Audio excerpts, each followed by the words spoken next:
British Bangladeshi নতুন প্রজন্মের সাথে বাংলাদেশের মৌলিক সংস্কৃতির ক্রমবর্ধমান পার্থক্য কমিয়ে এনে একটি বস্তুনিষ্ঠ সাংস্কৃতিক সংযোগ সৃষ্টির পদ্ধতি নিয়ে একটি পর্যবেক্ষণ এবং গবেষণা প্রকল্প গ্রহণ করেছে ঢাকাস্থ ব্রিটিশ কাউন্সিলের প্রোগ্রাম ডেভেলপমেন্ট ডিপার্টমেন্ট। স্কটল্যান্ডে বসবাসরত ব্রিটিশ বাংলাদেশিদের সাথে বিষয়টি নিয়ে পর্যালোচনা করার জন্য ঢাকা থেকে এসেছিলেন ব্রিটিশ কাউন্সিলের প্রোগ্রাম ডেভেলপমেন্ট ম্যানেজার। স্থানীয় ব্রিটেনিয়া স্পেস রেস্টুরেন্টে অনুষ্ঠিত একটি মতবিনিময় সভায় ব্রিটিশ বাংলাদেশি ছেলে মেয়েদের দেশীয় সংস্কৃতির প্রতি আগ্রহ সৃষ্টির ব্যাপারে অভিভাবকদের ভূমিকা নিয়ে নানামুখী আলোচনা প্রাধান্য পায়।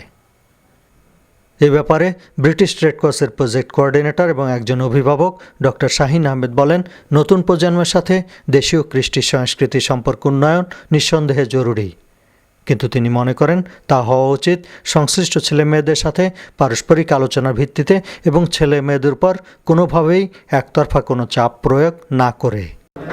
অবশ্যই বাচ্চারা শিখবে ঘর থেকে, বাবা মার কাছ থেকে, কিন্তু তারপরেও বাচ্চাদেরকে ওরা আসলে কি চায় সেটা আমাদেরকে বুঝতে হবে।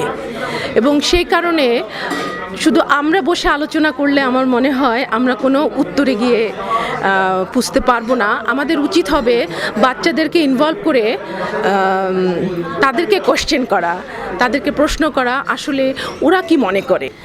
আর আমাদের আসলে এক ধরনের টেন্ডেন্সি হলো যে চাপিয়ে দেওয়া, যে আমরা এটা চাই, এটা তোমাদের করতে হবে।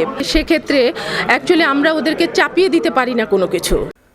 ডাইভার্স কমিউনিটির ছেলে মেয়েদের চলমান আইডেন্টিটি সংকটের উপর আলোকপাত করেন এডিনবরা বিশ্ববিদ্যালয় নৃবিজ্ঞানের ছাত্রী Nasrin Akter.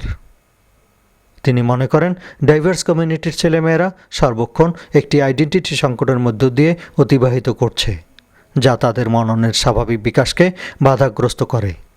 First, no, they born and bottom up here. They think that, oh, I am here British, then I am Asian, then I am Muslim, then I am Bengali.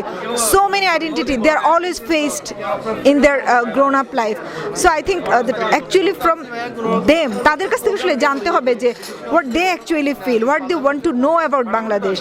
And তাদের যখন তারা দরজার বাইরে যায় তখন হচ্ছে ইংলিশ কমিউনিটির সাথে তাদের একটা অ্যাফিলিয়েশন হয়। সেখানে কেউ তাদেরকে রিসিভ করে, কেউ তাদেরকে রিজেক্ট করে তাদের স্কিন কালারের জন্য, তাদের রিলিজিয়াস আইডেন্টিটির জন্য। যখন তারা আবার ঘরের ভেতরে প্রবেশ করে তখন তাদের বাবা মা হচ্ছে প্রথমত তাদেরকে রিজিওনাল একটা আইডেন্টিটির সাথে পরিচয় করে দেয়, নোয়াখালী, সিলেট, চিটং, তারপর হচ্ছে বাংলাদেশি। তাদেরকে জানতে দেওয়া উচিত যে যখন তারা গ্রোন আপ হবে তারা আসলে কি জানতে চায়, তারা আসলে কোনটাতে স্ট্যান্ড করতে চায়। কিন্তু তার আগে তাদেরকে তোমাকে এটা করতে হবে, তুমি ব্রিটিশ হতে পারবে না, তুমি মুসলিম হতে হবে আগে, এটা আসলে কোনোভাবে মেক সেন্স করে না। এবং সেক্ষেত্রে ব্রিটিশ কাউন্সিল করতে পারে একজন প্রপার একটা historical now globalisation world, multicultural society, Bangladesh সব কিছু সম্পর্কে আসলে কিছু ধরনের প্রোগ্রাম ওরা হাতে নিতে পারে, ইভেন্ট হাতে নিতে পারে। মতবিনিময় সভাটি সঞ্চালন করেন বাংলাদেশ সমিতি এবং এলরিকের চেয়ার ফয়সাল চৌধুরী MBE। স্কটল্যান্ডের এডিনবরা থেকে Humayun Kabir, channel I news.